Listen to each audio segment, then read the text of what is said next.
തമിഴ് ചലച്ചിത്ര ലോകത്തിന് നികത്താനാവാത്ത നഷ്ടം.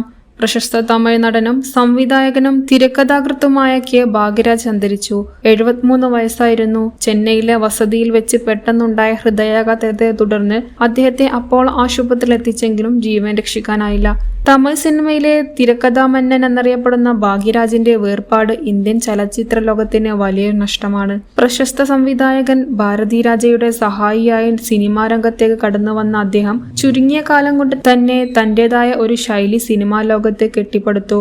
മുന്തനെ മുടിച്ച്, ഇതു നമ്മ ആള്, ചിന്ന വീട്, ചെല്ലക്കണ്ണ് തുടങ്ങി വൈകാരികതയും ഹാസ്യവും നിറഞ്ഞ നിരവധി സൂപ്പർ ഹിറ്റ് ചിത്രങ്ങളാണ് അദ്ദേഹം പ്രേക്ഷകർക്ക് സമ്മാനിച്ചത്. ഒരേ സമയം ചിത്രത്തിന്റെ കഥ, തിരക്കഥ, സംഭാഷണം എന്നിവ എഴുതി സംവിധാനം ചെയ്യുകയും അതിൽ നായകനായി അഭിനയിക്കുകയും ചെയ്യുന്ന അപൂർവ പ്രതിഭയായിരുന്നു അദ്ദേഹം. പ്രശസ്ത നടി പൂർണിമ ജയറാമാണ് ഭാര്യ. നടൻ ശാന്തനു ഭാഗ്യരാജ്, ശരണ്യ എന്നിവർ മക്കളാണ്. തമിഴ് ചലച്ചിത്ര മേഖലയിലെ പ്രമുഖരും ആരാധകരും രാഷ്ട്രീയ നേതാക്കളും അദ്ദേഹത്തിന് ആദരാഞ്ജലികൾ അർപ്പിച്ചു വരികയാണ്.